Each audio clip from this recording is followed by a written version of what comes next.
I hope you guys are all doing well out there. Yeah, it is now time for the podcast. So I think I might as well just get it going. Amazingly Bad Podcast starts. Rat.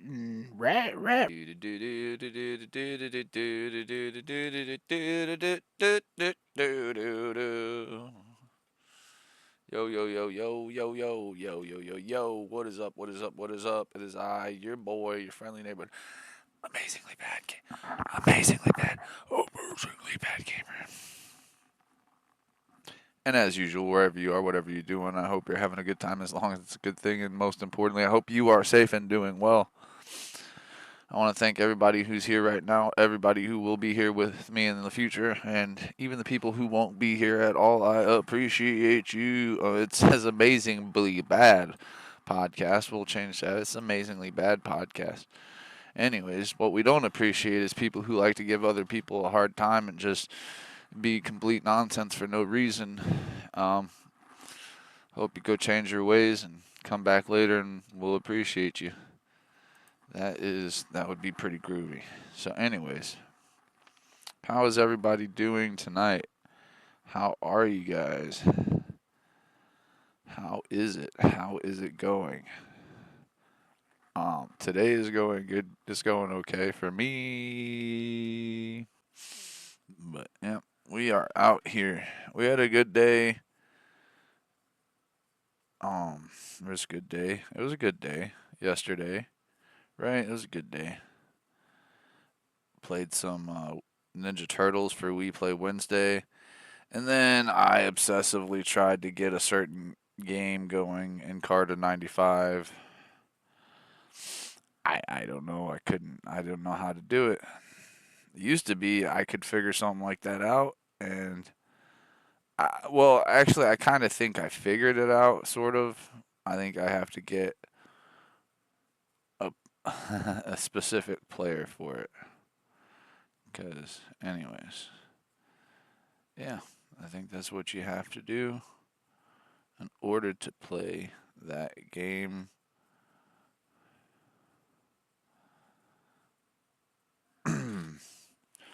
And then before that, the day before that was Puzzle Tuesday, Tetris Tuesday, and we did some Super Magnetic Neo. And that was pretty good. I actually got way further than I thought I would. I made it.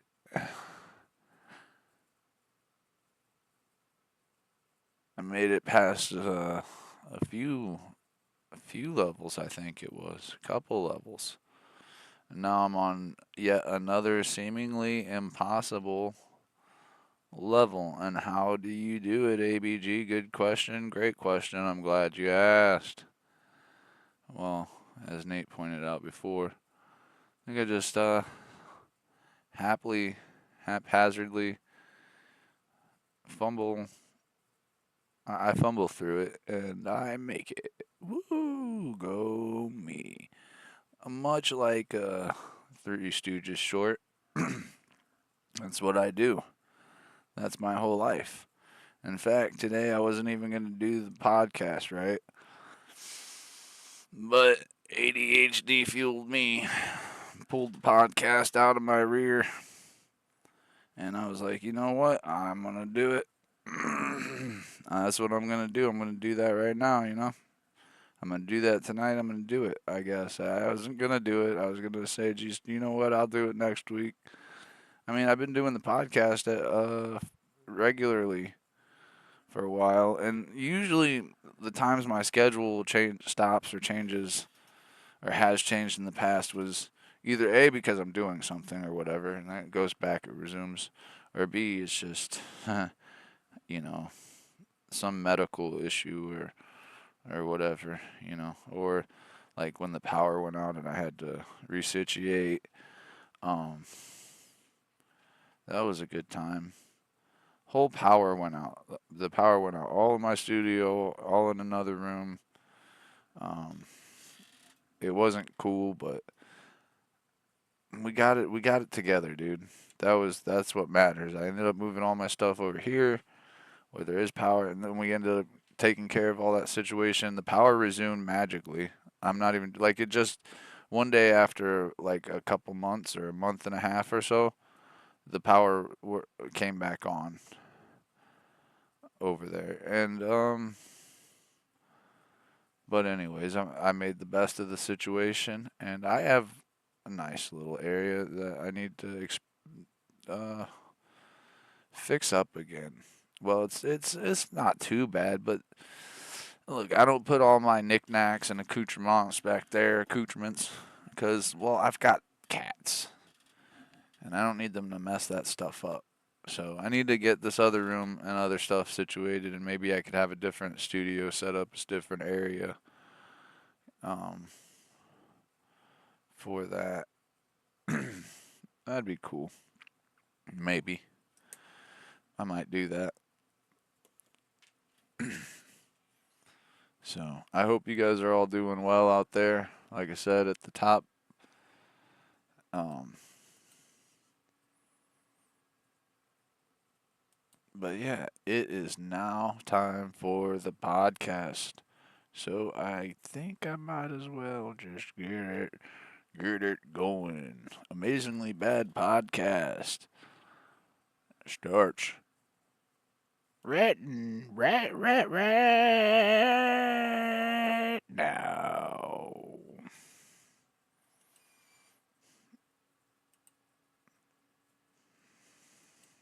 So, while I also simultaneously do this other thing that I'm doing,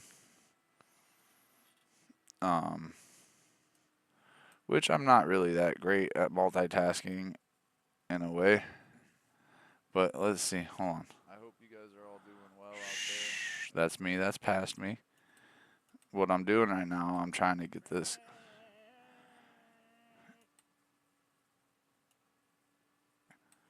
I'm trying to get this clip to go to my story here, and I can do it. I know I can do it. It's amazingly. This is how the amazingly bad podcast starts right now. That might have been a false start, you know. No, this is the part. This is how you do it, dude. When you're doing it by yourself, and you got to do the thing. That's what you do, you know. You just do what you got to do, how you got to do it, you know. You know. If you know, you got to know that what you know, you know. That's what I know. I'm saying I know. Hey, wait, there's a cat. Hold on, there's a little baby cat. What you know about that? Hey, there's a baby. Hey. Alright.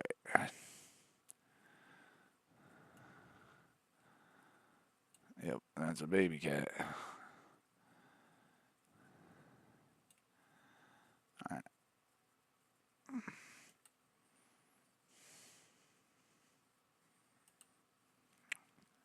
Cool. So like I was saying, how's it going? How's it going, everybody? How are you doing out there? Um, I am doing all right. It's been an all right week. Um, you know me, I'm an amazingly bad gamer, and I'm amazingly bad at everything that I love.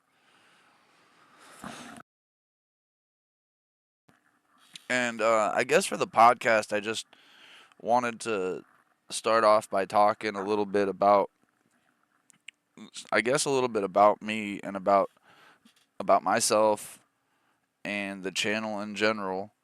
And I guess the first one good thing that, or one good thing, one way I could start is by, you know, telling you a little bit about me. And that one thing is I'm pretty forgetful. I'm a very forgetful person. Um, I'm kind of bad at organizing. I usually do things at the last minute, the last second, and it's a problem. But there's things from the past that I have forgotten completely. There's things that I remember or somebody retells me and I'm like, oh yeah, okay. And I'm like, how'd this do this? And then somebody, oh, but and I'm like, okay, yeah, I do. That's one of the billions of YouTube videos I saw. Yeah, okay. So I'm very forgetful. So you guys have to forgive me when things slip my mind or I don't remember something, whether it be of science or history or philosophy or engineering or math or physics or trigonometry. I forgot all about everything in trigonometry. I don't remember a single thing that I used to know about Chinese trigonometry. It's a I don't know if it's the brain injuries, the what is it, the CTE or the TBI, traumatic brain injuries. I don't know. Um, but one thing that I will say is that I can kind of remember how this channel started. All right, there's certain things I remember in life, and there's certain things that stick with me, certain conversational memories that I have. Um, which is weird and rather uncanny that I can remember one little stupid thing that'll eat me alive from 1, 2, 3, 10, 20 years ago, 50 years, well, okay, maybe not 50 years ago, but it'll still be there. It'll still live rent free in my head, time to time pop up, and I'm like, why? Just why? You know. But one of the things I can generally remember is, um, well, I try to remember, or try to recount, or try to think about sometimes, is how this channel got started. And I'm an entertainer, all right. This is gonna come up again. I'm a comedian, entertainer.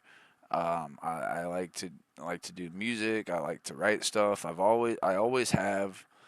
Um, it gets hard with certain issues that I have, and maybe that I agree would be with everyone. And it's not a pity party. Oh, things are hard for me because I have this or this stupid spazzy thing or whatever. No, whatever. I get through it, and I've always overcome that shit. Oh, look at me, I'm a hero. Not really, no. Um, but the channel got started because I wanted to have fun and play video games. All right, point blank. There was two types of video games that I wanted to start playing. I had access to one, and I did not have access to the other. And so I wanted to, and what had started to at some point there, collect retro video games. But I didn't have a way of streaming them. That wasn't necessarily that wasn't common knowledge of how to stream retro games and this and that, and I didn't have the means to do the stuff that it would take to go through that at that time. Oh Lord, I've tried through the years. I tried so many things. But so I wanted to collect and do the retro games like I do, on original hardware and everything. That was one idea. But then also, I was playing regular modern PC games, PvP, co-op, whatever. But pretty much, mostly only at the time, League of Legends and War Thunder. Now there would be other games here and there, like there was DDO and Hearthstone and different stuff like that here and there that I would play by myself. But I was really, really, really into League of Legends, and that's what I started playing. And there was some other games that I would have on my computer that I would end up playing from time to time, and that was pretty fun. I had friends that I would play the game with, meet people, do all that. And I always in that time wanted this to become, you know, part with the retro channel. That's what it like I always loved retro gaming and the idea of collecting and everything else. So at some point I had the means to stream and I was streaming, and I even made YouTube videos. Unfortunately, I deleted half my YouTube videos, even good videos. I wasn't discriminatory, good, bad, whatever. There was some I did not delete. Can't say why I didn't. Um, some I didn't publish after that, but it's whatever. I don't know why. I don't know. I left the world for a while. Let's put it that way.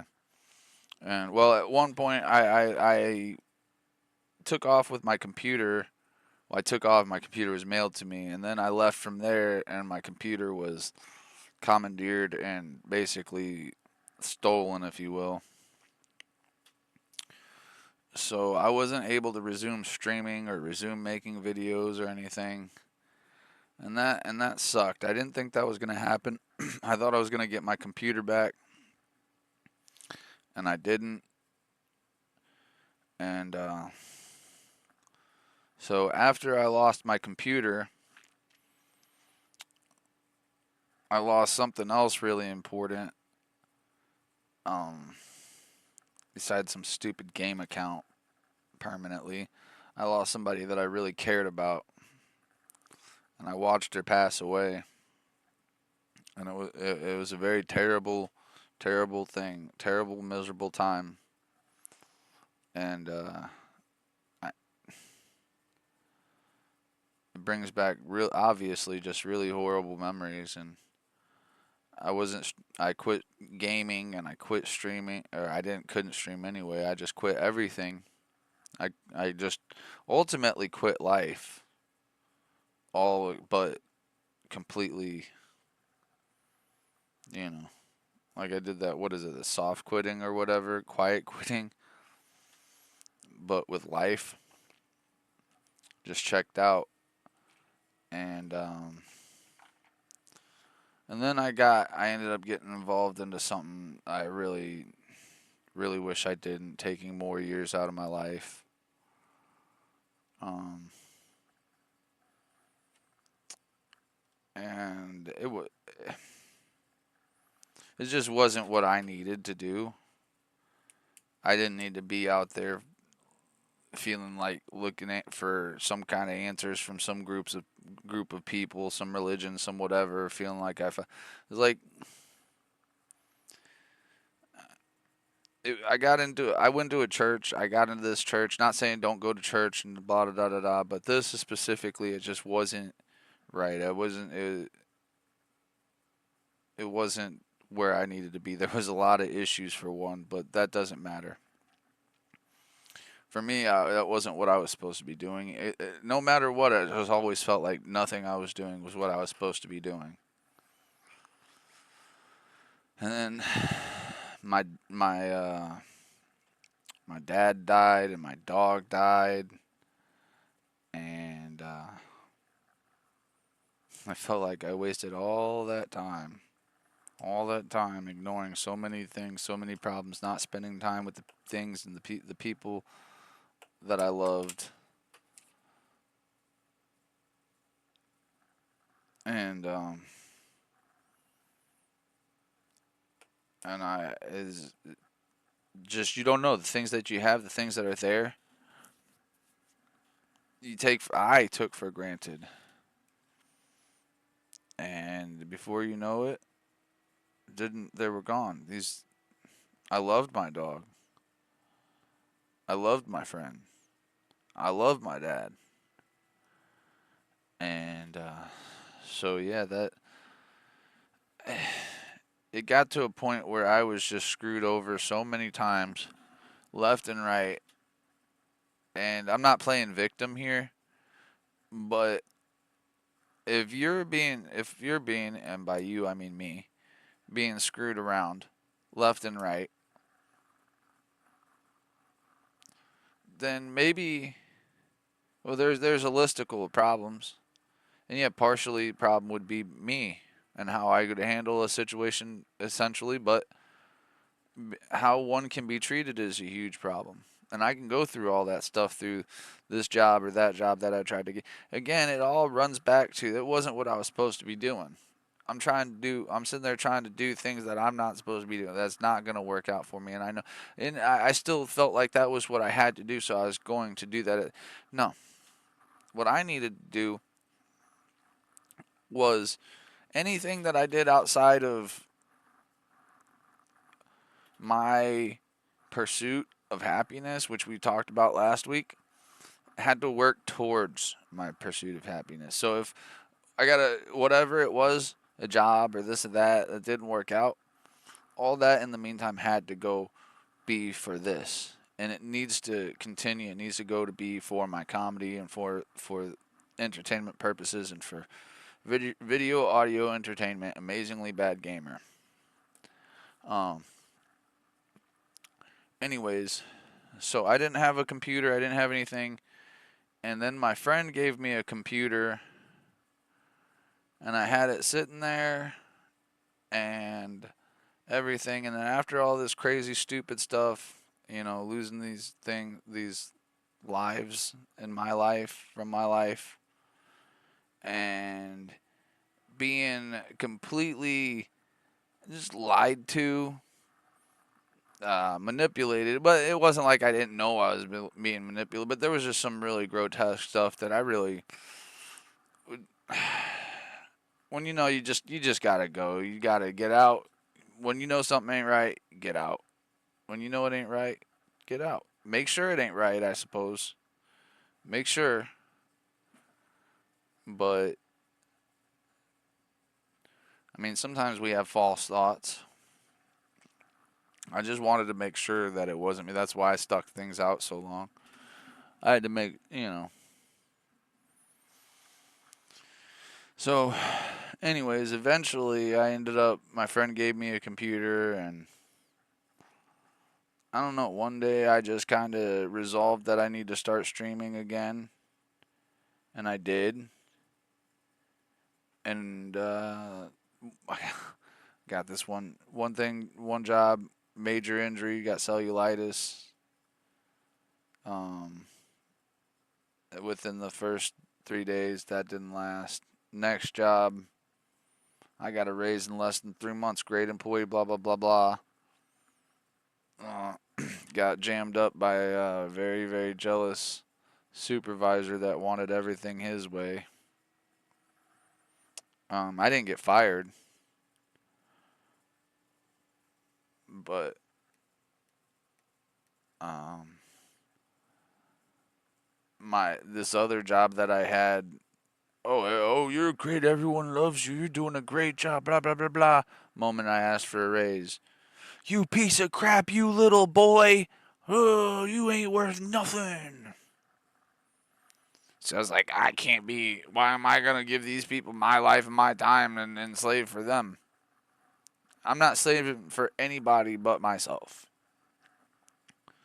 So I was working towards the channel between all this stuff, and I'd got an affiliate right like pretty quickly. I feel like after I resolved to start, um, and like I got back on playing stuff like I think I don't know that I was playing legal, but there was one Heavy Metal Machines. Yeah, I did play some League of Legends. I think War Thunder was working on my computer a little bit. Now it don't work for nothing. Um, and I kept trying to figure out my retro system, how to get that going, and eventually I did. I got that figured out, and boom, I was off to the races doing retro gaming and everything. And that's when after that I got affiliate and all that stuff after I resumed. And it was really kind of a dream come true in that sense, even though it's just one little tiny pea in a minuscule pod of, you know, this just the. I'm just saying, I'm like just one little grain of sand, insignificant, but it doesn't matter. I got that accomplishment. I made that. I did that. I got that happened. Um, and I was pretty happy. And the channel started to grow and was doing good and stuff. and it grew and grew and grew, and I had my 1 year anniversary, and then some really crazy stuff happened. Besides, like I said, the power had gone. Um, I got bit by a dog. I got mass harassed by a whole group of people. That was a really fun challenge. Um, and I feel like they even might have. It is just that was a whole problem. That's okay. I don't blame. If I can't get back to the way it was or how it was or whatever, then there's a problem with me. I think. So hopefully, this a lot of things is more in the ebb area. So I got the dog bite. There's the power situation.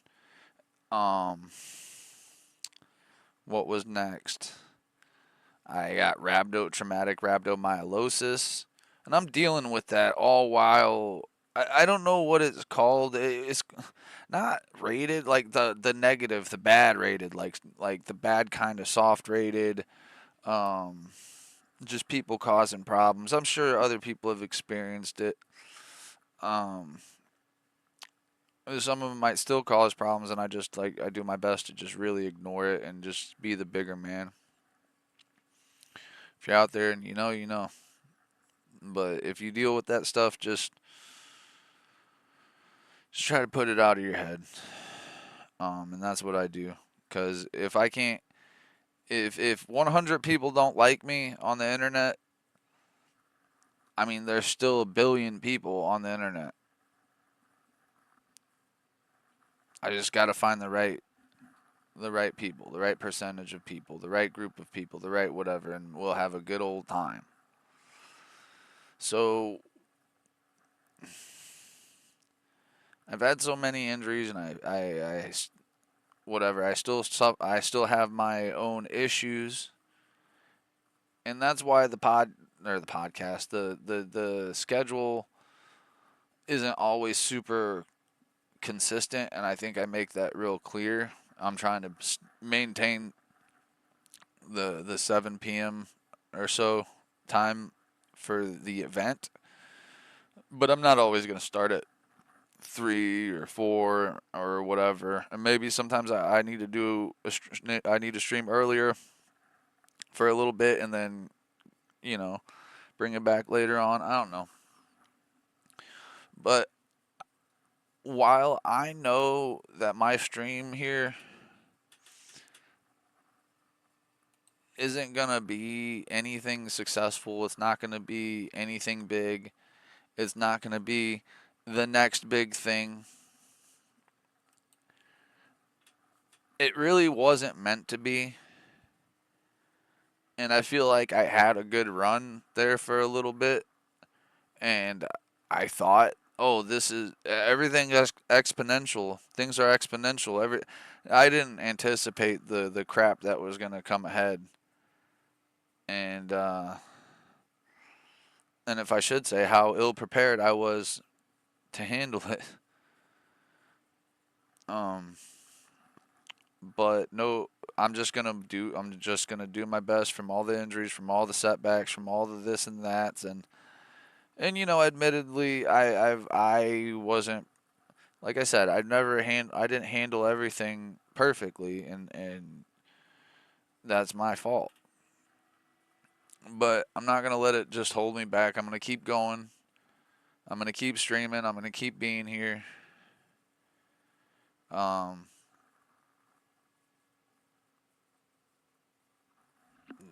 there's nothing. It's for me. It's just what I have the ability to do it. While I have the ability to do it, I'm gonna do it. They said if you build it, they will come. I think that was in a movie. I don't think it was a porno. Um, I don't know how true it was, but I've been building it and I'm building it and I'm here. So I don't know. I hope other people enjoy it. I hope you guys enjoy it. I'm making YouTube videos. Not really super into the other stuff. TikTok is kind of annoys me. Maybe one day I'll start putting my stuff back on TikTok. I don't know. Um, every now and then I get my little spurts to make little advertisements and posters and videos saying, "Hey, I'm gonna have the podcast. I'm gonna do the thing. I'm gonna blah blah blah blah blah." Look, man, my most of that is me being, maybe it's wrong for me, but I'm being prideful about a thing that I created. I'm saying, hey, guys, look at this cool thing that I made, this artistic, artistic thing that I made, and could you go ahead and put it on your refrigerator, please? You know, I, it's not so much as I don't know how it's not like I'm McDonald's over here saying, "Hey, come to McDonald's at this time and get the 2-for-1 fries with your order of blah blah blah blah da da da da, and you supersize it." You know, hell, I don't eat. Sometimes I'm like, "Hey guys, follow my subscribe to my YouTube and stuff. Hey, if you're watching on YouTube, subscribe to my YouTube. Maybe follow, maybe whatever." Support the channel if you like it. Support whatever. Support your friends. We had a whole thing about that. Support shouldn't be like a frowned upon thing, and it doesn't seem like it is in most places. What seems to me is that some people don't like other people asking for support, because an actual support, not like support, is actual, whatever that means. I don't know what that means. Um, but, whatever variation of support they're talking about. I mean, actual, like, support your friends, help further their ambitions and their careers. It's like, you like it, you enjoy it. Do something nice. Do something. You do what you can. I try to do what I can. I'm not great at it. I'm trying to be better. I really am. I'm not a so. I'm an antisocial butterfly, is what I am. And I'm getting older, and I'm forgetful, but I still try, and I have tried to make people's days, even if I'm not there all the time, even if blah blah blah. But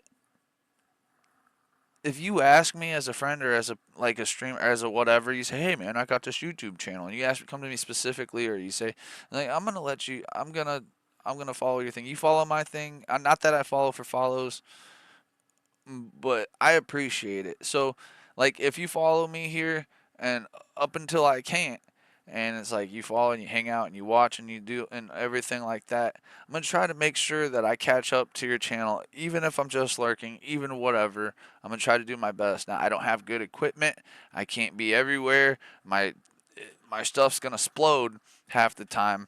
I just keep a couple things on, but I'm doing my best. Um, so I know this channel isn't gonna really, it's not gonna go anything, it's not gonna go anywhere, it's not gonna do anything. I'm not the next best thing since sliced bread, but also I feel like pretty much no one is. So I mean, there's that. Everything and everyone's relatively overrated, and even myself, as crappy as everything I do is. So that's just a little bit about me. I love to play my guitar. I love to write jokes. I used to really enjoy walking a lot, even if it was out of necessity. I just enjoyed it. Um, I like creating things. I like making the YouTube videos. That'll come up. I love my animals. My animals are really okay. Look, in one sense, my animals, my baby dogs, and everything, they have held me back from certain ambitions and activities in life, if you will. But they've also prevented a long drop from a sudden stop. Well, I said that wrong. That's fine that I said that wrong, but you know what I mean. Um, They they're good. They're really good animals. They're amazing, and I don't deserve them. Um, in my life, I've had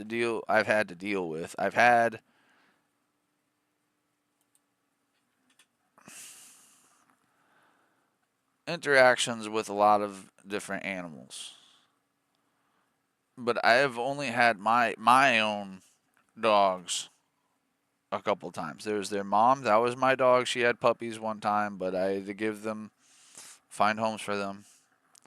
And then she had puppies this other another time, and I was able to keep two of them, and my friend has one, and then my other friend has the dad. So we got it all in the family here, not in the weird way, but pretty much, and the mom's passed. She was my dog, my real first dog. We had a family dog when I was little. I had a dog at one point that was abandoned, but I couldn't keep her. And it was really sad. Somebody dropped her over a fence in an apartment. I took her in. Um, I thought somebody was be able to take her to a home, have a home in a big land and a big, property. And anyways, yeah, they sold the dog. But then wild animals, I've been attacked by dogs. I've been bit by dogs. Um, I have a whole history with animals. I've been bit by a bird. I've been crapped on by a bird. I've been crapped on by a raccoon. I have physically saved animals. I saved a raccoon. I saved a litter of puppies. Um, Technically including my own because the first litter of puppies was all wrapped up, falling in the edge of the blankets when I got some of them was just like that's what they do. They just scurry into the crevices. But no, this one set of puppies, I'll tell you guys, I was in a place, I was on vacation and I was at a friend's place and they lived with a family of theirs who was completely psychotic, and that lady had a dog who was pregnant, and that dog, no matter how much time I spent with it, it's just not just gonna bark, but like if I got near it was gonna bite me. All right, I don't usually have that issue. Um, but anyways, one day I came back to this place and the dog wasn't outside and nobody was there. I was the only one there. And I don't know what it was. Maybe I heard a faintest whimper or something. But led me to the first place was like a little, maybe a flower bed next to like a small, like just a small 1 foot or less, half a foot dirt area with a border on it, a plastic border, and there was a puppy, and it was easily 110 degrees or more. Um, and these little baby puppies were frying, dude. I can't exactly. There's a box full of puppies. All right, I'm just picking up like Easter eggs, man. Finding these puppies left and right. I'm pretty sure I got all of them. Um, and the mother dog hated me. Um, and then another time, see, I worked for foundation repair company, and they always like to send me under the house because there was the lead guy, and he would do like the stuff that nobody like was beyond whatever our skill. Because I was like relatively new, but I was picked up pretty quick and did a lot and did some real hard, nasty work. And I mean, I'm not like I did a good job and like gotten some. They always like to send me under first because the one dude who had seniority is basically what the thing is, and I had a couple more things to learn that I didn't know, I guess. Yeah, he probably was better at. So I make a hole for myself under this house, and it was kind of long, but dude, dead in the smack in the middle, which seemed like it was like 15 feet or 20 feet or whatever, like more like 20 feet or more. It was a good distance, I think. And I'm there halfway under, and I have a shovel, a little mini shovel, and a hammer, and I'm like doing my thing. I don't have any more snoozes, y'all, on the thing. So I'm sitting there, and I'm trying to crawl under, and all of a sudden this dog sees me, and see, it was a mother dog, and she had puppies under there, and she thought I was invading her space. So she charged at me. She got my hands are out here. I slapped him like this with the shovel and hammer and started doing this. And she was right there. And the guy outside outside pulled my leg because we knew she was under there. We just wasn't exactly sure what she was gonna do. He yanked me out from underneath that house and saved my behind. So I was pretty lucky that I got lucky. I really did. And then I have quite so many stories. I'll give you three raccoon stories. All right, I'll give you three raccoon stories. They're relatively quick, and I'll give them in order. So the first raccoon story, we were at a family campground, and you could volunteer to do stuff at the family campground, and it was pretty cool. You go to the little nature area. There's a building, and you can sign up to do different activities. And one of the activities that you can do is go and feed. You could feed the animals, and there are various feeders in the back. Like I can't remember, like birds or I don't know. I can't remember what little food or what we were doing exactly. But I signed up to do that, and I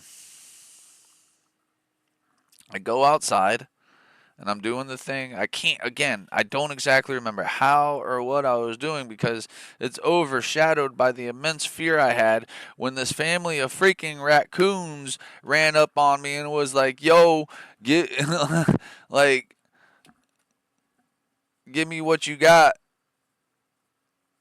or else. And I was like, bro, bro, bro, bro, bro, bro.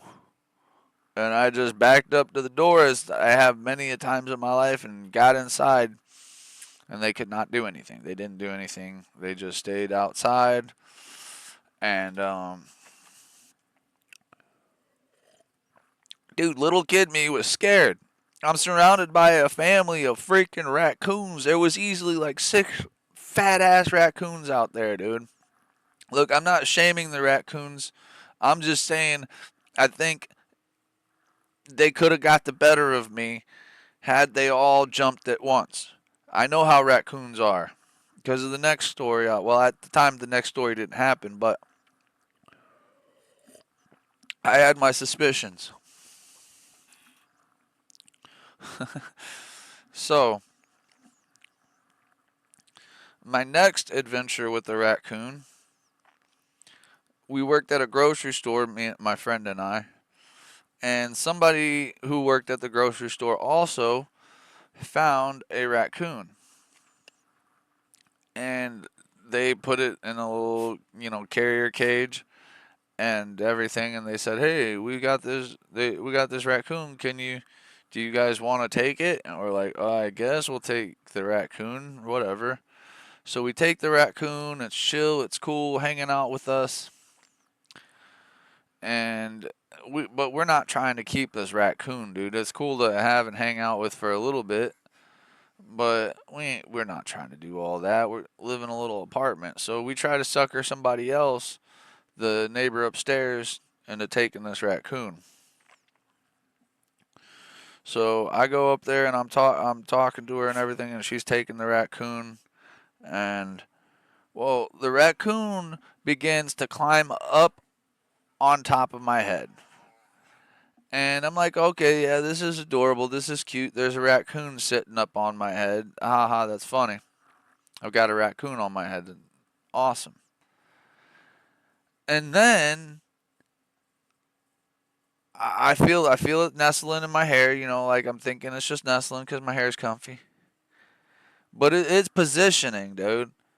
Because I felt this warm, oozy slime, just this hot, freaking slimy, gacky raccoon dookie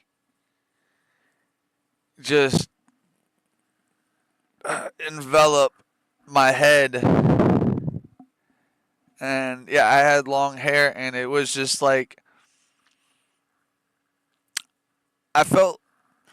Have you ever seen Joe Dirt when he has the tube, and he thinks it's a weapon or whatever, and he's like, "Oh, I'm gonna do it," and whatever, and somebody hits it, and then the poop, and then it's just a poop tank, and the poop flows out and just flows onto it. Yeah, I got the poo on me. That's that's how I felt. I'm just sitting there. I'm sitting there with this raccoon that just shitted on my head, and it wasn't like I was sitting there forever or anything. I was sitting there shocked and awe. And then I grabbed the raccoon and tried to get it off my head while it clung to my arm, scratching my arm and holding on to my hair with its feet and whatever it was trying to do. And for no, I didn't hurt the raccoon. It hurt me. And well, that girl got mad, even though the girl got mad at me because the raccoon shitted on my head and scratched my arm to pieces. And she was pissed off at me. I was mortified. I was petrified. But as long as I have love to live, I'll know I'll stay alive. So, yeah, that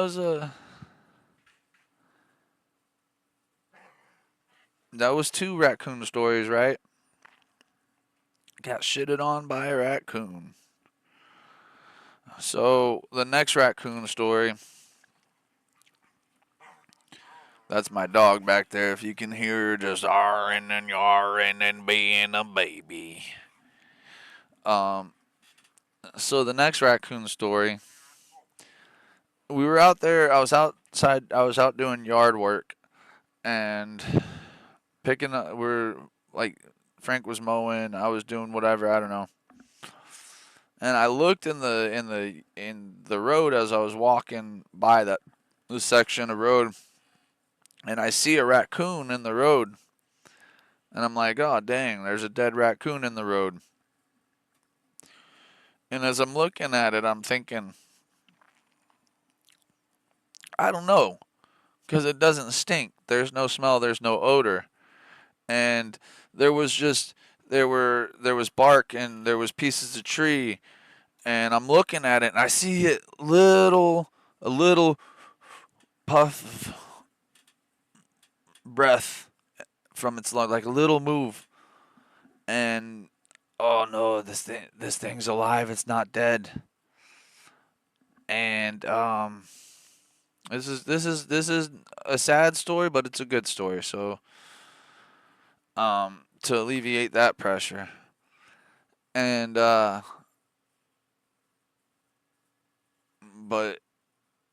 it's a little graphic, so check out now if you don't want to hear the next kind of part of it. But anyways, so I see this raccoon, and I'm like, oh man, I got to do something.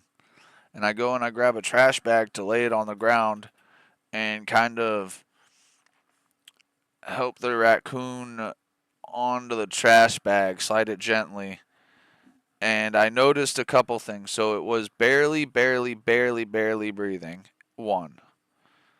Two, its nails were ripped. Its fingers, some had been broke and nails ripped. And so basically, what happened is it was hanging onto a tree. It was in a tree when a violent wind blew, and it was hanging on for dear life, hold, grasping the tree with its claws, and it couldn't hold on. And as the tree was going down, the raccoon was coming down, and it messed his hand up, slams on the ground, takes his breath out, just um and everything. So this raccoon, for all intensive purpose, is really angry dolphins. It was gonna go. There was no, like, I don't know, man. There didn't seem to be any kind of hope. And I put it on this bag, and I put it in the middle of the yard, and I go and I try to get some water, and dude, I don't care what anybody believes. I don't even half the time know what I believe, but I'm asking God or whatever to help this raccoon, and I'm kind of begging. I don't like to see anything die like that. And dude, like, okay, there was ants getting to it, and I knocked the ants away, and I had a glove on. I wasn't into everything, and I knocked the ants away, and I put water near its mouth, and I shit you not, dude, this fucking raccoon looked at me with at the like cornered his eyes to look at me specifically, and with a golden freaking tear dropping down its face.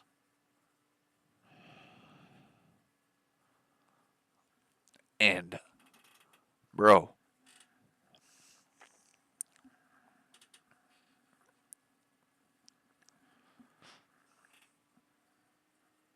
that people say animals don't have feelings, they don't have souls, they don't have whatever.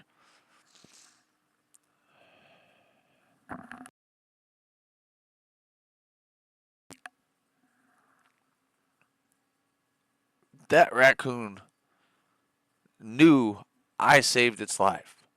And like, yeah, it's just a raccoon. It's just an animal. And we're one of billions of trillions of gazillions of, like, people hunt raccoons, ever trash pandas, you know. Like, they cause problems, they get hit on the side. You don't think about, but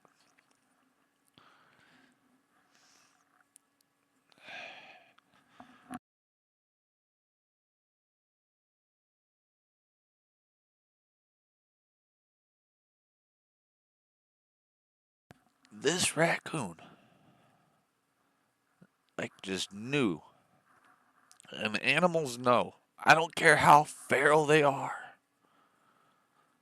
There's something they they know. They're so the raccoon, it was on the bag, and I shooed the ants away, and I'm trying to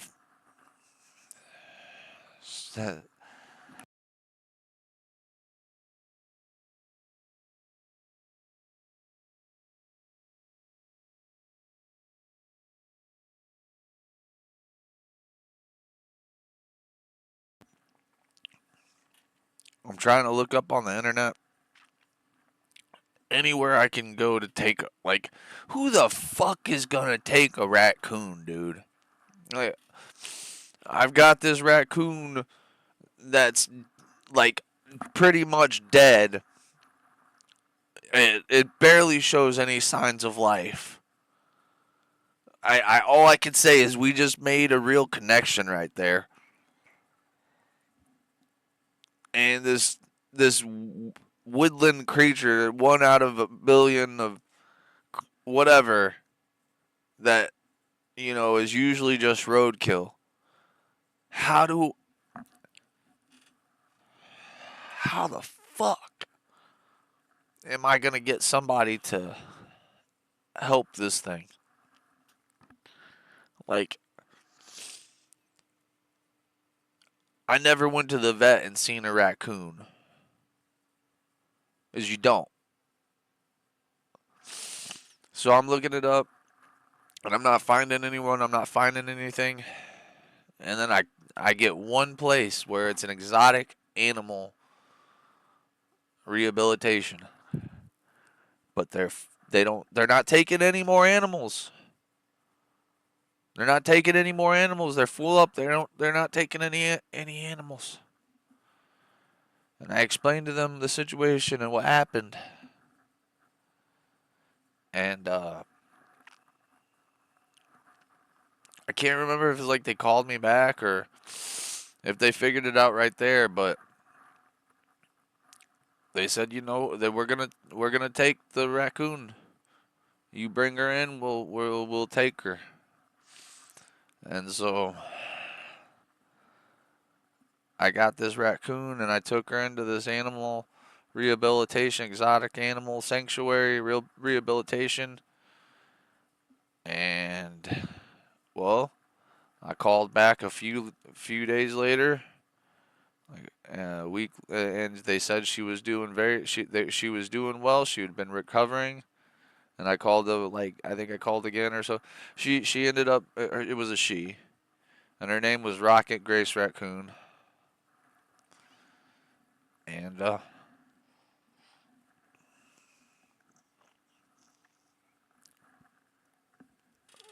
after being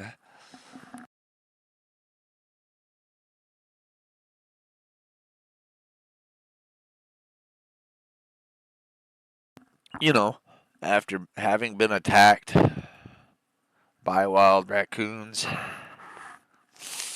having been shitted on by a raccoon, and then now I'm saving a raccoon. Well, it's not like I'm a hero or anything. It was it was a raccoon. But um I think there's times where you show mercy. Like there's spiders that I'll find that is like, oh man, they're just wrong place, wrong time, and I'll take them outside or something and save them. As long as if it's gonna hurt me though, if it's gonna be like one that's gonna kill you or something, like Frank almost lost his life because of a spider. Um, I've been bit really bad, but I'll still let spiders. I'll put them in a jar and take them outside or whatever. But yeah, that is the story of that was some of my raccoon animal stories. Even about the dogs and everything. I have more. I have a ton more. Well, maybe not a ton more, but I have some really sad ones where they didn't have such a happy ending. Unexplainable situations, I could say. But that one right there, that was a good happy ending, a good story. So next, I want to talk about. We talked about it last time, like being yourself, and being genuine.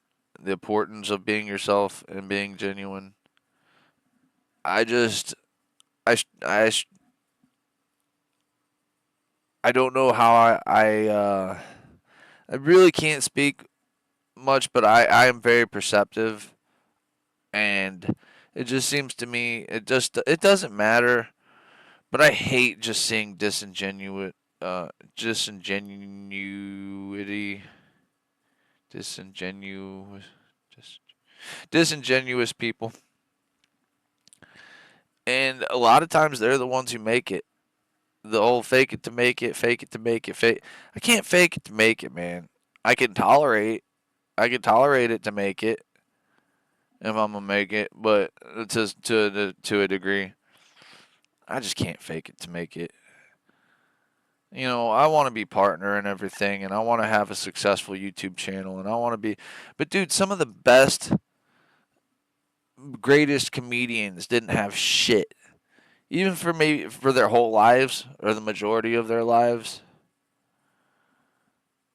Um, and while one day I know that one day I'm probably gonna be homeless and have nothing, and whatever I get is gonna be trying to go to take care of these dogs or animals that I have, or doing what's best for them. I just want to always be genuine. I want to appeal to people and have a good time, and other people have a good time. But I don't want to beg anyone to like me or force anyone to stay, and maybe that's a detriment to the channel that I can't just be super hype about you know every Tom, Dick, and Harry that's you know trying to look, man. So many times I've been screwed over by people with agendas, and not just me. I'm not a victim. I'm not the only one. Um, it's not limited to me, but maybe some people can handle it or do better things with that. Um, but I just can't. I can't bring myself not to be fake. Not for the subs, not for the views, not for the gram. I could be manic. I could be hyperbolic. I could be uh, what you call it? Extrinsic. Extrinsic. I don't know. Is that a word?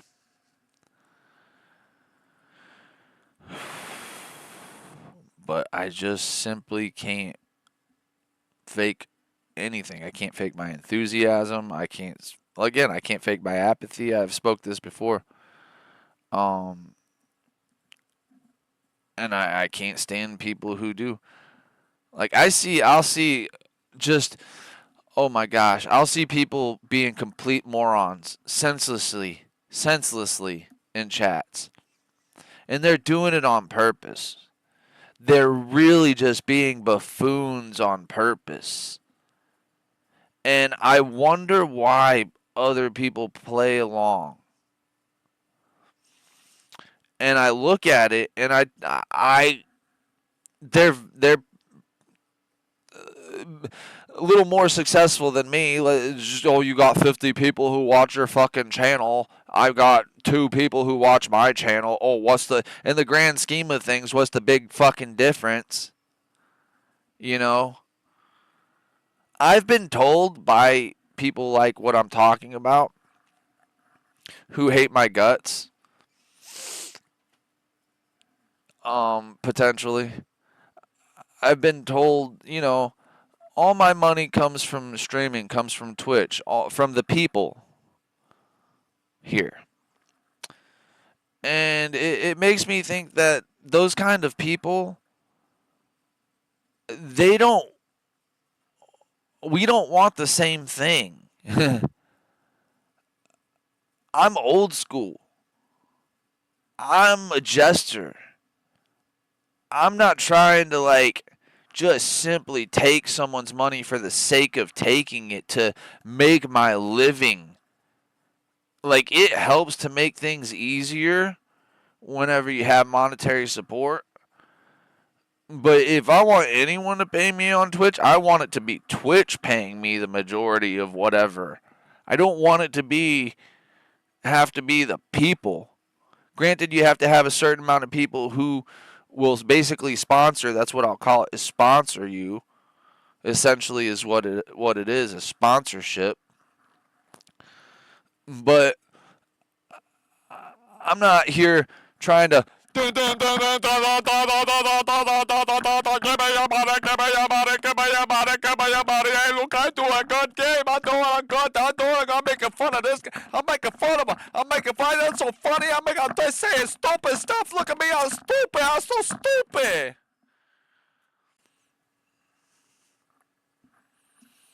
I and I just can't. And there's no indication other than like the crap they talk, and like ostensively they look like they're helping others, but in reality what they do is like if they like you, what they'll do is they have their 20 different accounts, right? And they'll take their 20 different accounts to your channel and just switch it out. I've noticed this. It's not. I don't even think it's allegedly, but just for the sake of it, I'll say allegedly. They'll have because they would come here and they'd be like, "Oh, hold on, I'll be right back," and then they'll leave, and then their alt account would hop in and be like, "Hey, some stupid thing that sounds exactly like the other thing, something the other guy would say." And then they'd disappear, and then the dude would be like, "Oh, hey, guess what? I'm magically back." Like Peter Griffin in the freaking sample line. Like, oh, he changed it. Well, granted, and they played it off where it wasn't actually Peter every time. It was a different guy who looked exactly like Peter. But, yeah. And so if they like you, they'll hop on with all their fake alts accounts and be like, "Oh, yeah, just some stupid thing." And then they'll come back and like, "Hey, I agree with myself. Aren't I so cool?" Type shit. And if you see it, if you know what I'm talking about and you see it and you put that together for yourself, then great. I'm happy for you and I'm glad you do. Thanks for finally waking up. So I don't want to knock everyone who, like, because they don't know better. It's not necessarily that per se they're sheep. It's just that, yeah, they're being fooled. They're being manipulated, man.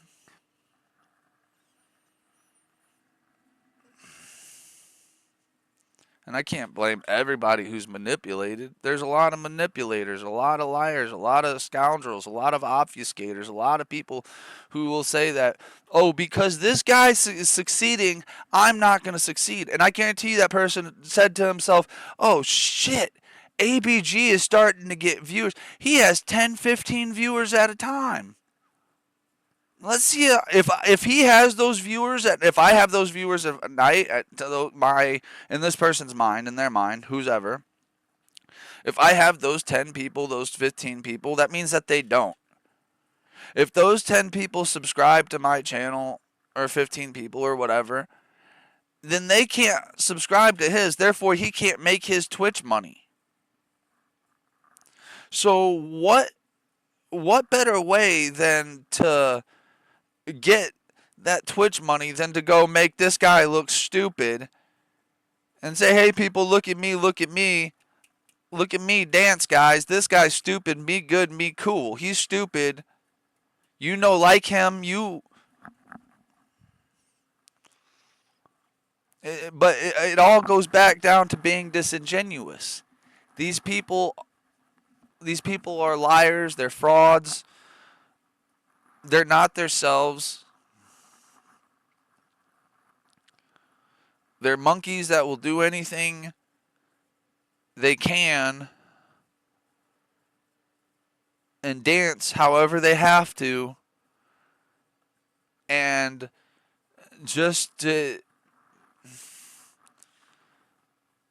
grab whatever they can, get whatever they can from you or me or anyone else they want to. Whoever is in their sight, their line of sight, their line of fire. These people are obnoxious. And I'm going on a tangent about that, but realistically,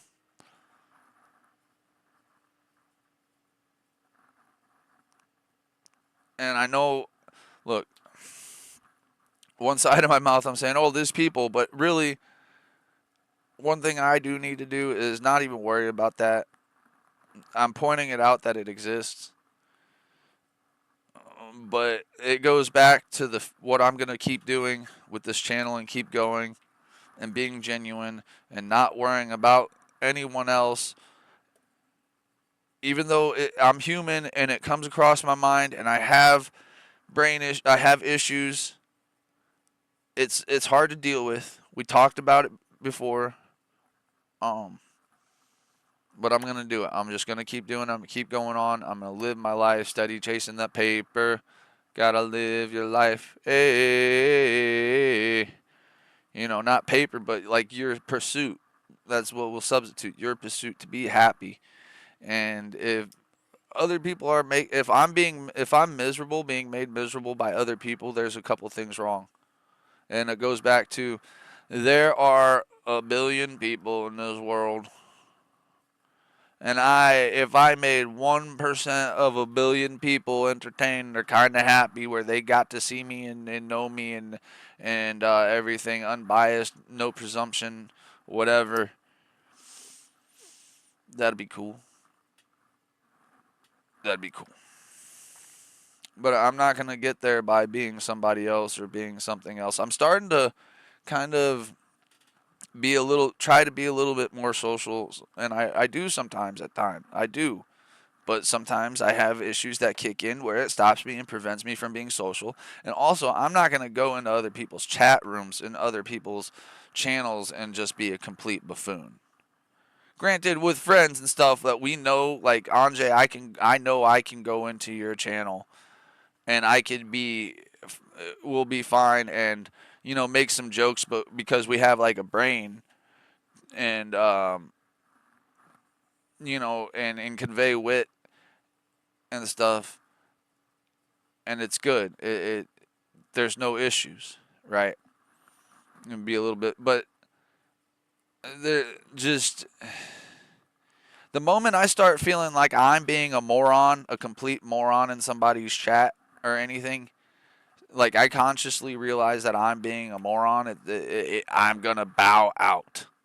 That's what I do personally. If other people don't do that, they just like, because we all see it. Well, not maybe we all see it, but a lot of people see it. I think a lot of people can see it. Wherever it's like, oh man, this is just moronic. This is a moronic sequence of fucking words that the same person's saying over and over and over and over and over and over and over and over again. Anyways, so yeah, but just be yourself regardless of the haters, regardless of everything else. There's so many other people in the world. Um, we don't have to really worry about that shit. And I need to do a better job of not worrying about that shit. Which leads me also now into like, you know, talking about doing stuff for fun. I'm gonna go real quick on this one. Doing it for fun, doing what you love. Like I love comedy and entertainment and gaming and all these things combined. And these are the things that I've been doing to some degree and really, or like it really, really was enthralled with between the ages of 13 and 18 or 21 or whatever. Well, 18 is kind of when everything hit the fan, but yeah, and then get back into it. And those, we read in an article before that what you were obsessed with between that time is what you're going to be most successful at doing. And that's what I'm trying to do, as part of the being genuine, being myself, pursuing happiness. Um, but doing it for fun and doing things you love don't have to make you broke. They don't have to make you completely fucking broke as a joke. All right, you don't have to just sit there and be like, "Oh, I don't like stuff," and pretend that you don't like money or you don't like this or that, because like the taboo is you can't want, it's like, I want to succeed, dude. If anybody doesn't like the fact that I want to succeed and I don't, I want to make sure that my dogs can eat and everything, but I want to do that in a way where I'm not ripping my hair out, and at the end of the day, I'm not going to leave my dogs behind and they're wondering what happened to me because I just fuck. Ugh. That's no way to live. So you got to find what you can do to make yourself happy, to make maybe other people happy. That's not really a requirement necessarily. It's just part of being a good person. You want to be genuine and not fraudulent. But there's nothing wrong in being profitable and people sponsoring and helping you whenever it's that time for it. Time. All right. Like, it would be so crazy if I have a comedy show and I was like, hey, I'm having a comedy show. Come see my comedy show. And then every single person was like, hey, it's free, right? We're going to get in for free and we don't have to pay any. No, it's not free. It's a comedy venue. Like, what do you mean, is it free? A lot of comedians make you buy a drink. Like, you can't just get water. You have to pay for water. You have to pay for something. Not saying that's bad or anything. So, yeah, while you want to do stuff for fun, do what you love. Whatever you do, you're worth something.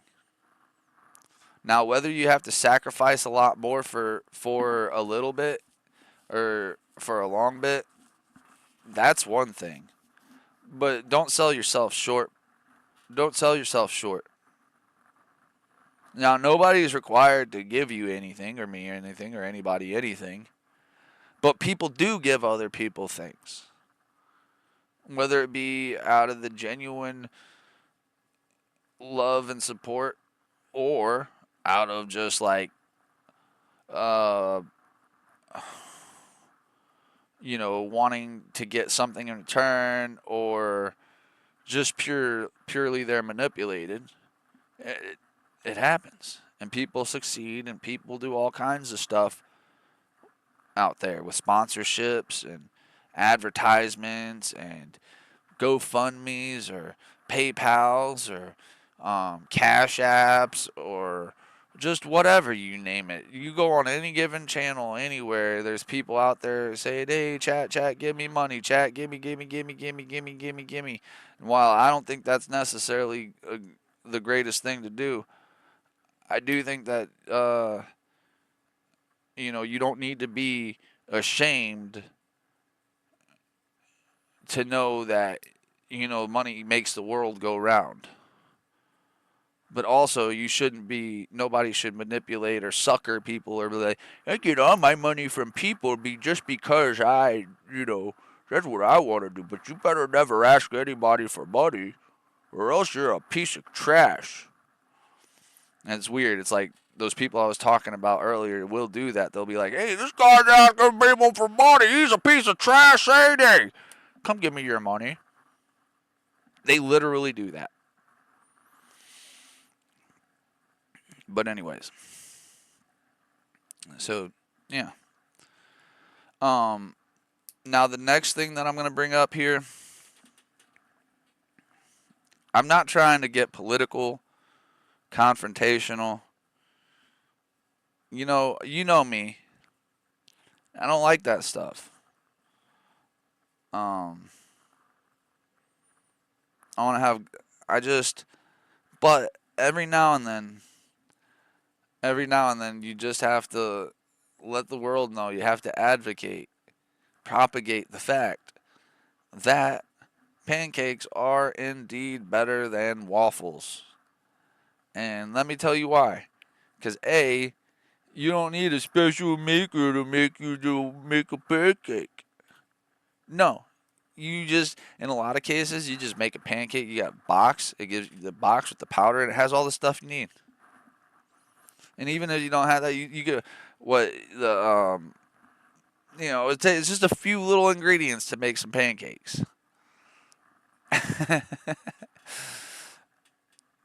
It's you don't need much. You have to get a special maker for waffles.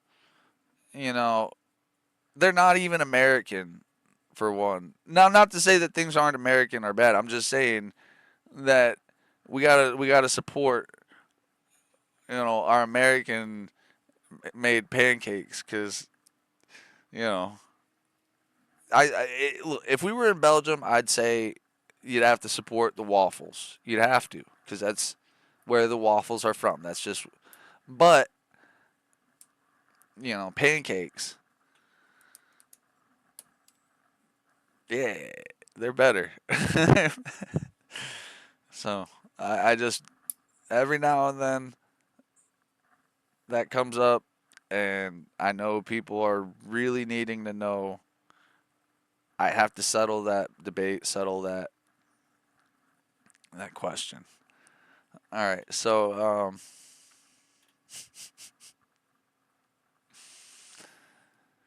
Now, there was a question, and I kind of like fixed it up there. It's a question. Let me let me see.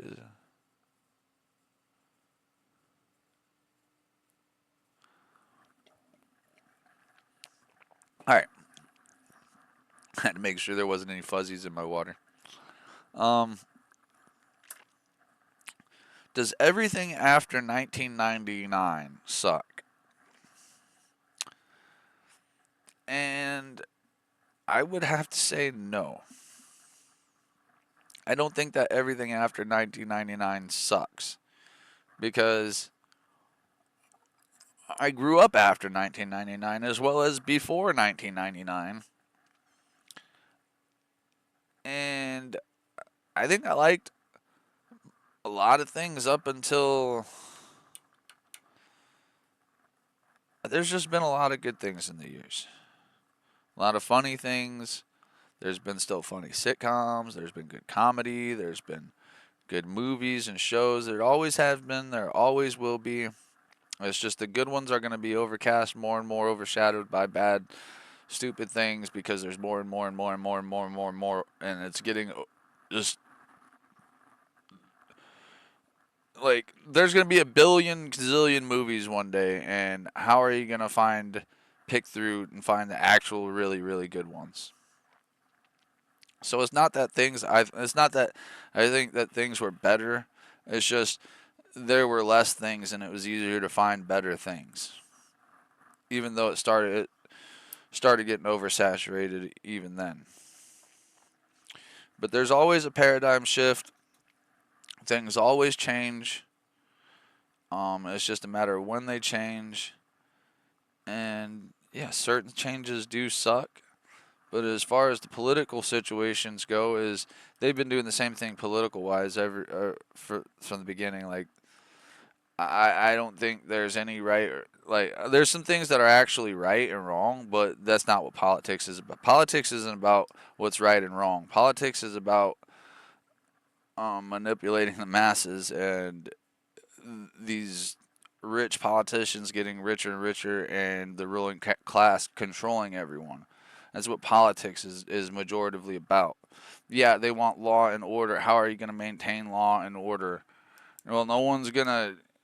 Like, if half the people are against the other half of the people, no one can be against the real problem. So no one can even figure out what the real problem is, right? I don't know what the real problem is. That doesn't matter. But also, what doesn't matter is that it doesn't matter when you were born, whether you were born in the 60s, 70s, 80s, 90s, 2000s. If you have a brain, you can generally know things that suck. And while I didn't grow up in the 70s, 80s per se, I was like, I grew up a few years in the 80s, kind of. I was a little baby guy, little baby, amazingly bad gamer. But I can tell you that I haven't heard a single Bruce Springsteen song that I like. And I think that goes with anything.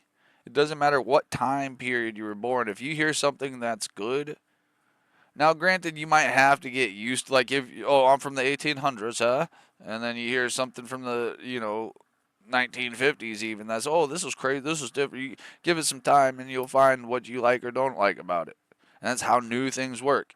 If you're from the 1970s or 80s, and then, oh, it's 2025. Well, you might not understand something at first, but you give it a few listens, you look at it, you're like, oh, I understand what's going on, and I either don't like it or I like it. Things are just timeless like that. It's not necessarily about the period exactly. It's like old timey movies, even black and white silent films. You watch it, yeah, you might be like, oh, I like audio and I like color and I like all this stuff. But you can see what's good and what makes sense. If you're gonna like it, you're gonna like it. If not, I like the Three Stooges. Three Stooges are freaking from what the 30s, the 40s, the 50s, the 60s. They ended up in color finally at the end of their career. And I mean, it's just great stuff, dude. Frank Zappa, amazing musician. You know, Black Sabbath, all kinds of stuff from back in the day. Jim Croce.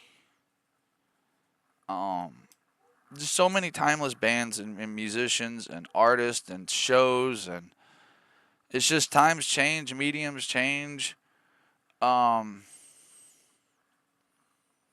Now I was thinking that TV sucked as far as the visuals go, but I learned the other day that, and I also noticed that, well, on my computer it doesn't do this. So on when TVs started changing to flat screen, I always thought that the video quality was stupid. I was like, dude, how did they do?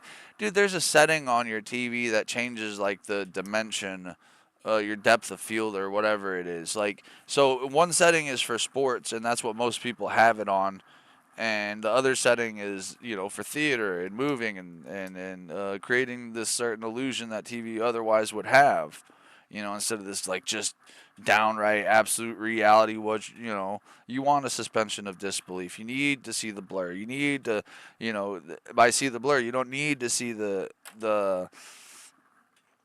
like clarity of it, because then you're gonna, oh, I see all the flaws, I see all, like that. I saw the video explain this and I agree. It was some, I don't know what video it was, but yeah.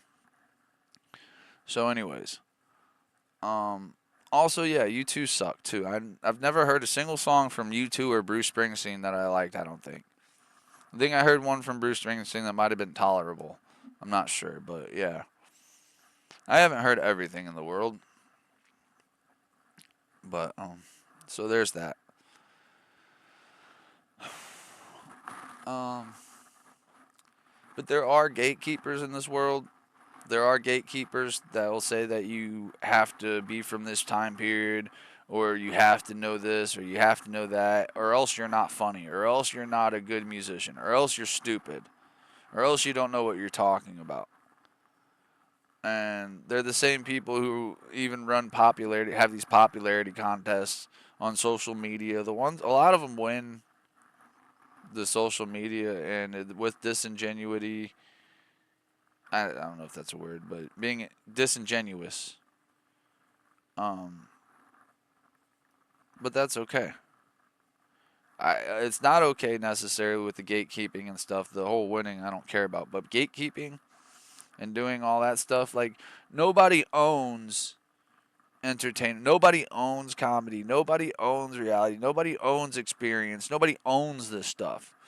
Nobody can tell me what necessarily, like, if you think something's not funny, you think it's not funny. Maybe a lot of people might not think it's funny, or maybe, or whatever, or not smart, not whatever feeling you're trying to get from it, you know.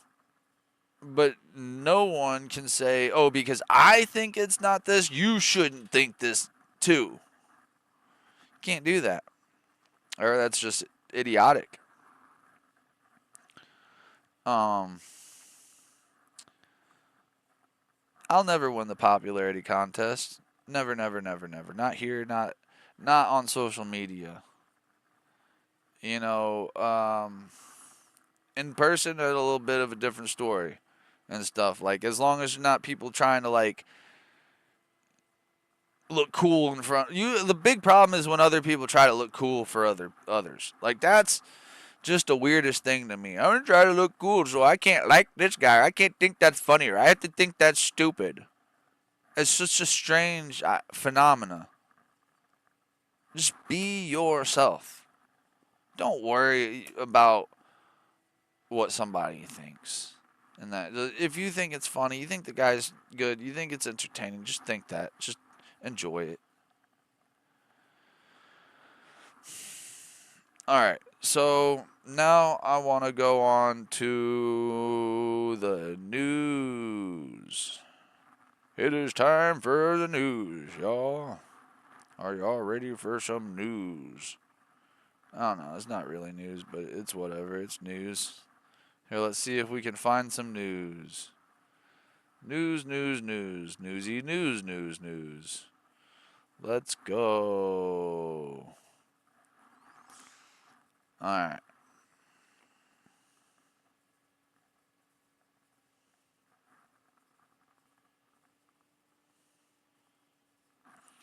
This is one thing that this is health right here, I think. And you got to take certain things with a grain of salt. But this is by Deborah Murphy's MSRDN. I guess that's some sort of medical accolade. I'm not entirely sure. Maybe not. I don't know. Whatever. Reviewed by a dietitian, even it says. But Eating Well. This is Eating Well article by Deborah Murphy. It says the 8 best canned foods for high blood pressure, recommended by a dietitian. Contrary to what you might think, canned foods can be a part of your diet if you have high blood pressure. Um, Now I'm going to break from this, and this list is the foods: sardines, beets, tomatoes, tuna, pumpkin, pineapple, spinach, and beets. And it says key points: sodium is a necessary mineral for many bodily processes. Too much sodium increases the risk of heart disease and high blood pressure. Many canned foods like beans and beets can still be eaten even when watching your sodium. So now the article continues. Are you trying to watch your sodium intake? Most people take far too much, and excessive consumption can increase their risk of heart disease and high blood pressure. And keeping sodium intake in check is even more important for those who already have high blood pressure, which is nearly half of the adult population in the U.S. I had a test that said I had it. You got to get tested a couple times, but I just feel it. I don't know. Anyway, so I need to get this stuff in check.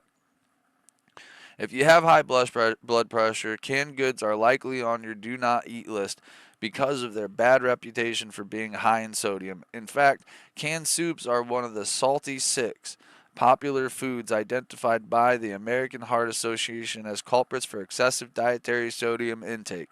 But before you write off canned goods for good and miss out on a host of nutrients, dense and convenient staples, we're here to reassure you that they can still be a part of a blood pressure friendly diet. Adopting the dietary approaches to stop hypertension diet DASH diet has been shown to be a solid strategy for preventing and treating high blood pressure. A pillar of the DASH diet is to limit dietary sodium to no more than 2,300 milligrams per day, which is 1 teaspoon of salt. What?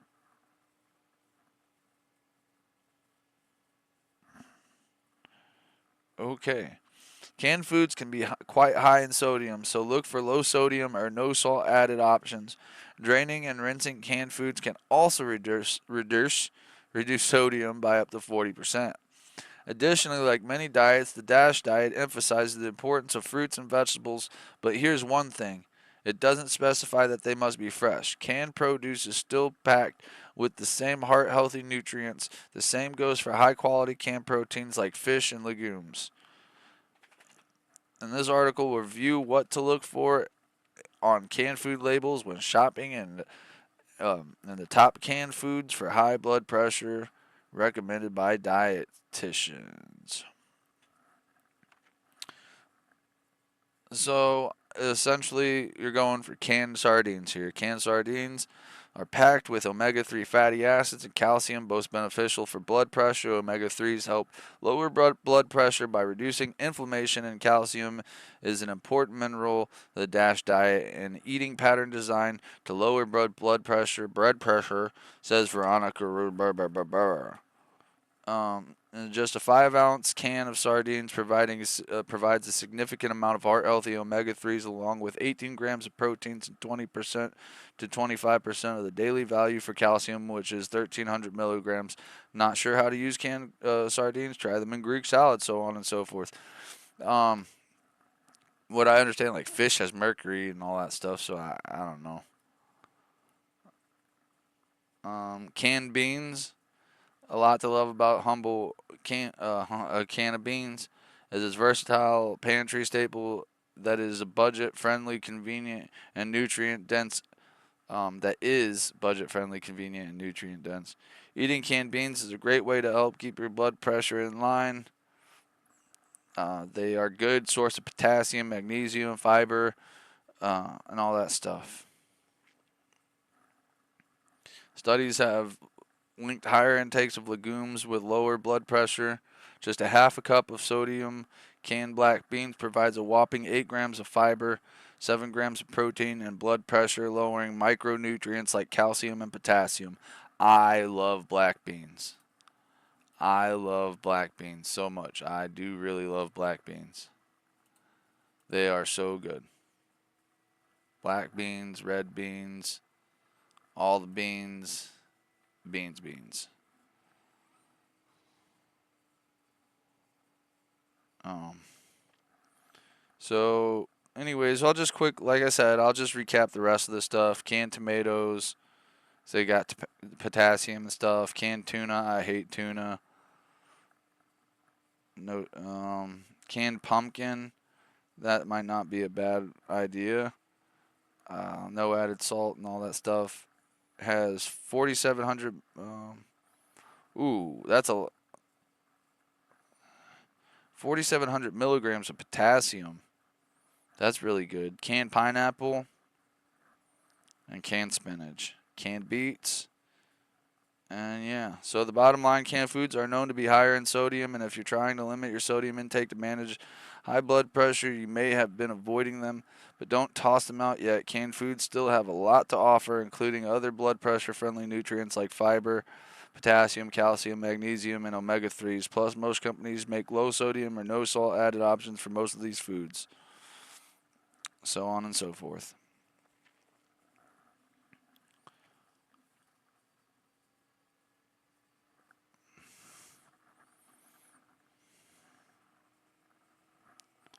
Alright, let's get. I had. Alright, let's see here. Do do do do do.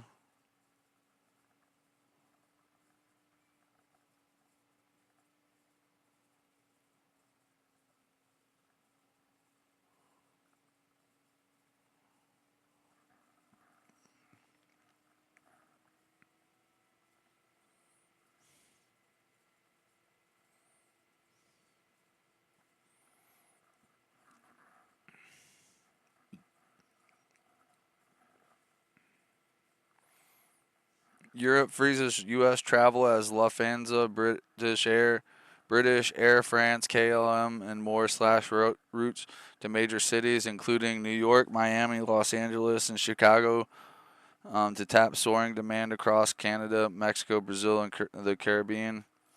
So this is, again, take it with a grain of salt. I don't even know what this is. Explore. Travel and tour world. Alright. I don't know who this is by, but it's there.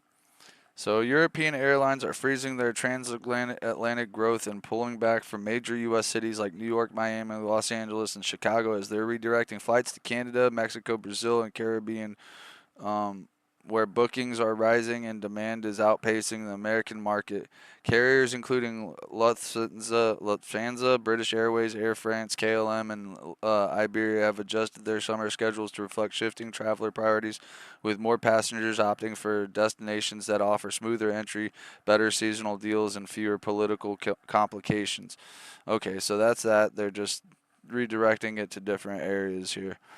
So now you got to just, if you're trying to get to New York, well, good luck to you.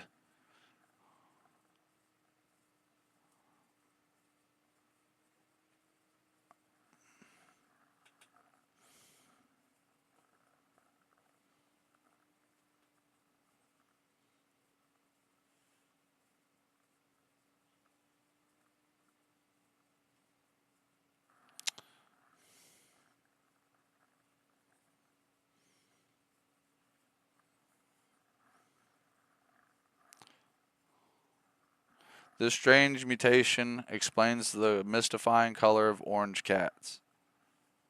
So, this is Siam, May 15th, 2025, by Gayoung Lee edited by Lauren J. Young. This strange mutation explains the mystifying color of orange cats.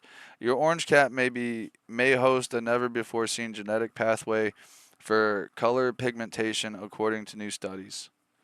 Cats are arguably perfect. At least evidence suggests that felines, which have evolved with minimal variations in maximal efficiencies, have reached the perfect genetic form. Everything you need to know about genetics you can learn from your cat, says Leslie Lyons, a veterinary scientist specializing in cat genetics at the University of Missouri. Studying cats' coat colors, for instance, has informed various aspects of modern genetics, she says. But one cat fur hue has stumped scientists for decades: orange. In house cats, orangeness appears to be sex linked. It almost always occurs in males because of mutation on the sex determining X chromosome. Scientists have long been unable to pinpoint any specific gene responsible for pumpkin colored cats. However, now two papers published concurrently on Thursday, and this is why, while they're concurrent biology reveal a remarkable, unique genetic pathway that has never been seen in other felines or any other mammal. With their colleagues, two separate groups at Stanford University and Kyushu University in Japan independently arrived at the same surprising conclusion. A tiny deletion in a cat's X chromosome increased the activity of a gene called RGAP36, which scientists had never previously associated with pigmentation. In this case, it appears to be coaxing the cat's melanin-producing cells to shift orange. These findings close decades worth of investigations surrounding house cats with a ginger hue, a coat colorization that had been recognized for more than a century, kind of an exception to the genetic rule that explained coloration in most mammals, says Christopher Kalin, a geneticist and lead author of Stanford studies.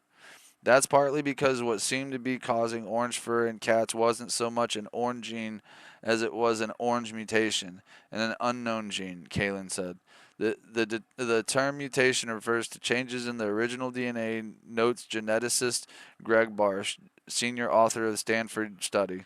So, how do you know that a visible trait like orange fur is caused by a change in DNA sequence?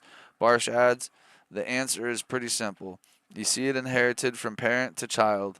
The marked abundance of male orange cats had long led scientists to suspect the traits is sexual linked, more specifically tied to a variation in the X chromosome. British geneticist Mary Lyon confirmed this theory in 1961 through the discovery of X inactivation, wherein female mammals' cells randomly switch off one of the two X chromosomes they inherited from their parents. For most mammals, including humans and cats, this helps prevent genetic complications that might arise from having an additional X chromosome.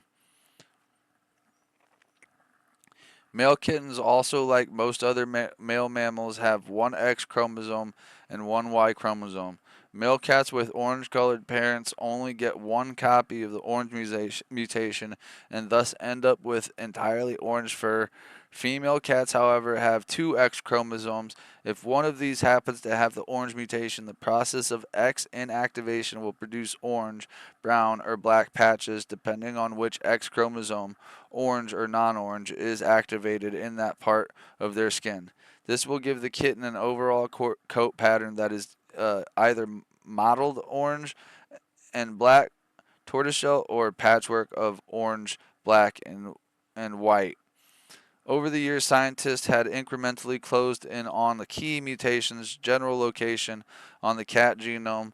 The candidate region had more than 10 genes, none of which was known for pigment regulation, says Hiroko Sasaki, a geneticist and senior author of the Kyushu University study.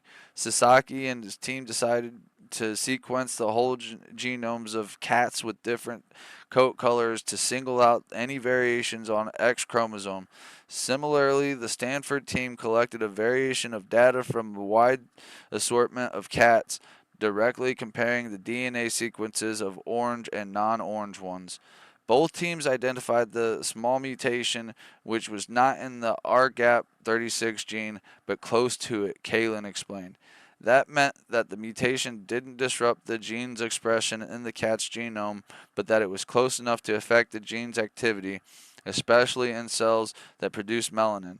That's very unusual kind of mutation, Barsh says. The mutation pathway is interesting because it adds to the knowledge about this gene and how it functions, says Lyons, who was thanked for contributing to cat genomic resources in the Stanford paper, but wasn't involved in either study.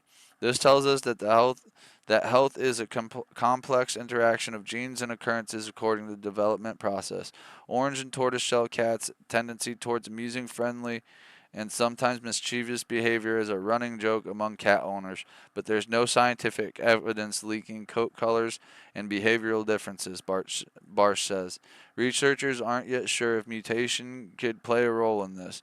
It's a question they'd like to ask next, however, because RGAP36 is expressed not only in pigment cells but also in the brain and hormonal glands. An interesting possibility is that its altered expression causes changes in neuronal activity and even behavior, Sasaki suggests.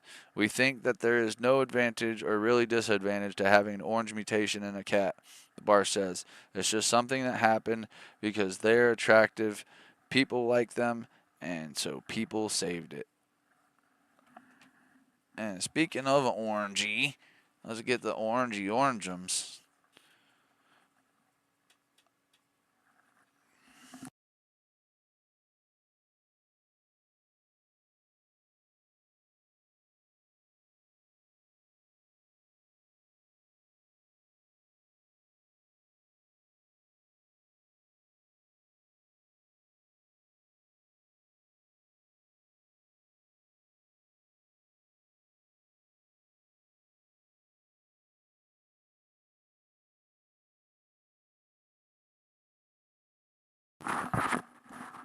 This is an orange girl cat. They were saying that they're usually predominantly male, but this is an entirely orange cat, and she's a girl. There's no no patchiness. I mean, she's like light orange and orange. Like she got variations of orange. Maybe like it's almost borderline white in spots, but it's still orange. She's an orange girl. She's a good girl. She's a good girl. She's crazy about Elvis. Love horses. In America too.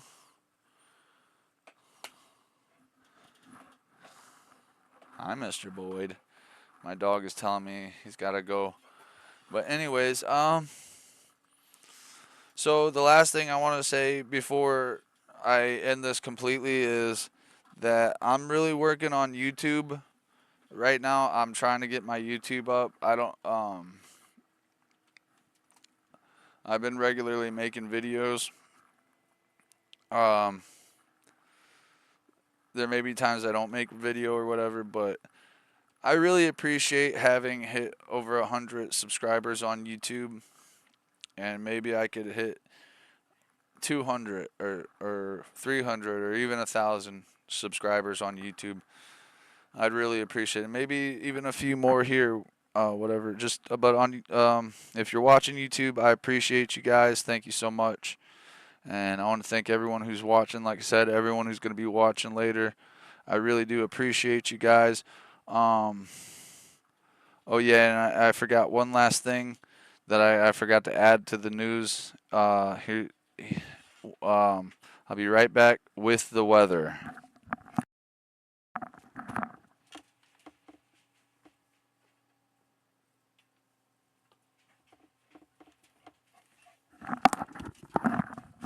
It's 73 degrees and there's a light breeze from the fan. Barely noticeable. Anyways, check out my YouTube. I'd appreciate it. Amazingly Bad Gamer. All right, that's the end of the podcast, guys. That's the end of the podcast. Like I said, thank you very much.